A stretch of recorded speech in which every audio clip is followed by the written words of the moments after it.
Our next guest says the mind can be our best friend or our worst enemy. And just like we close out the apps on our smart device, we need to learn to close the apps in our mind. Yes, joining us live is Pandit Dasa. He is a mindful expert and international keynote speaker, a former monk, and author of the book, Closing the Apps, How to Be Mindful at Work and at Home. Thanks for joining us. Thank you so much. I'm very happy to be here. Yeah, this is great. So let's talk about your background. You know, first of all, mindful expert, a lot of people wonder what that is, but how did you get to that point? You used to be a monk?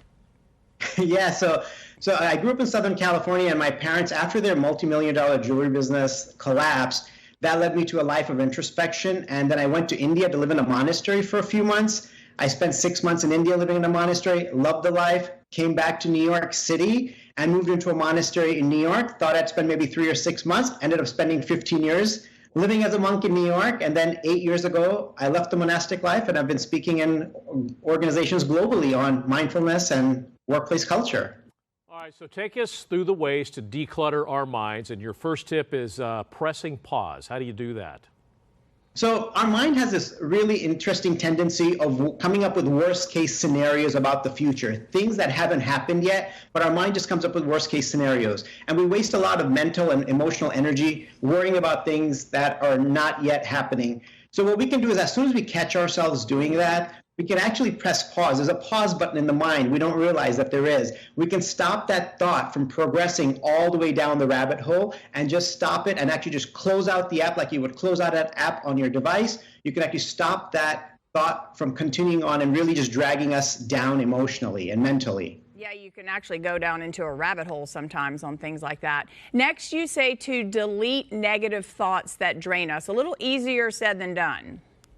Yeah, that's for sure. Definitely easier said than done. Our mind has this tendency to dwell on and replay negative things that have happened to us in our past. Sometimes we can replay things that happened 10, 15, 20 years ago. It's hard for us to let go of those negative things, but each time we remember and recall and replay those negative things, our body responds almost the same way as when it first happened. It goes through the same amount of stress and anxiety. And so if you think about it over a lifetime, how much more stress and anxiety are we causing ourselves just by replaying things that have happened in the past? So when we, again, catch ourselves replaying something, we have to ask ourselves, is this doing any good for me? And the answer is probably going to be no. If it's not, then we actually need to just stop that and not let it play itself out. Now, we can learn from the past, we can grow from the past, but dwelling on it and letting us drain us emotionally does us no good. So we can actually, again, press pause, press stop, close out that thought, and come back to the present moment, which is what really matters.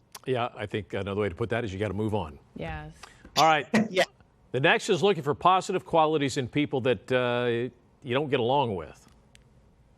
Yeah, that's a tough one because, again, when someone's hurt us or disappointed us or betrayed us some way, it's really hard to go back and think of something positive about them, especially if it's in the workplace and you're seeing this person almost every single day. And this is a real difficult thing to do, but it has to be done. All good things are a little bit difficult.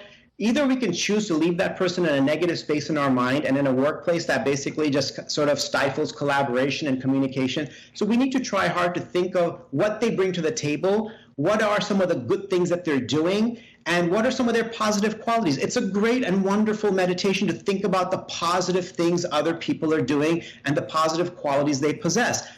Otherwise, we're just going to be dwelling in the negative. So it is easier said than done, but everything is doable with practice, and the mind can be trained. Just like you train a puppy, the mind can also be trained to think of positive things and move away from the negative.